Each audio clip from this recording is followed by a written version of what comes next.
To stay undefeated, 114-106, Donovan Mitchell scored 11 of his 23 points in the final 3 minutes of the game to give Cleveland their 13th win of the season. Cleveland on a historic run, the longest in franchise history and best starts since 76-77 at 13-0. They're just the 6th team in NBA history to achieve this, and the first since the 2015-2016 Warriors. And we know what a dynasty they became. All right, SA, are the Cavs a real threat, like a legit threat to the Celtics in the East? I don't know. I can honestly say I don't know. Here's the reason why. I have no questions about their talent, and I'm a huge Donovan Mitchell fan. I wanted him in New York City. Ain't gonna never apologize for that. That brother's something special. And I love the Allen and Mobley combo and how formidable they are defensively. I get all of that.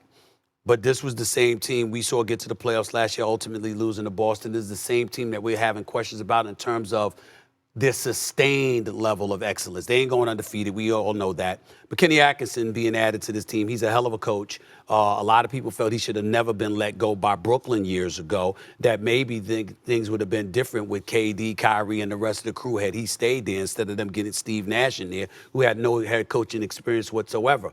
Nevertheless, Kenny Atkinson is reminding us all what a quality coach he is and the kind of excellence he can infuse on that team.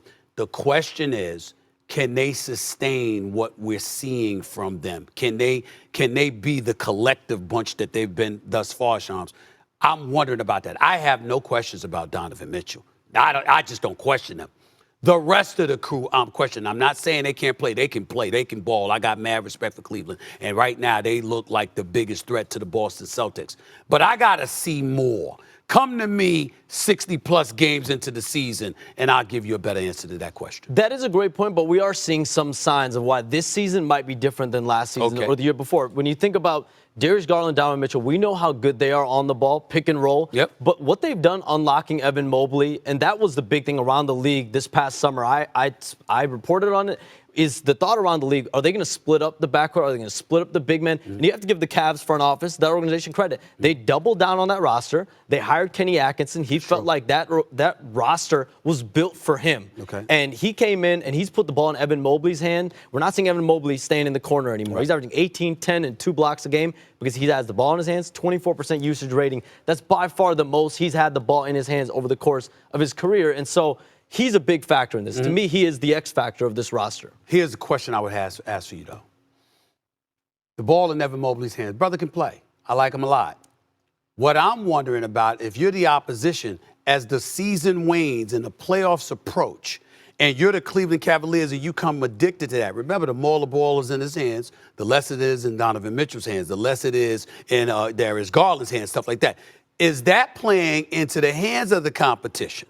We got to ask ourselves that question, because you doing it early in the regular season is one thing. You're doing it come postseason time when they get an opportunity to game plan for you and you're in a best-of-7 series. Now, that's a different animal. And that's why we're seeing right now in the regular season, everything I hear when I talk to people around the Cavaliers and that roster, it's Kenny Atkinson. He's bringing confidence. He's telling everyone exactly what to do, what he expects out of them. And he wants Donovan Mitchell, the way he's playing right now, he's enabling other people. And that's a sign of a leader. Now, that works in the regular season, like you said. You're going to win a lot of regular season games like that. Right. But come playoff time, to your point, you need Donovan Mitchell to take that game to the next level. Stephen A., let me get in here. And you also made sure to re-sign Donovan Mitchell. So obviously that's something that helps build your confidence as well when they're telling you you're the face of the franchise.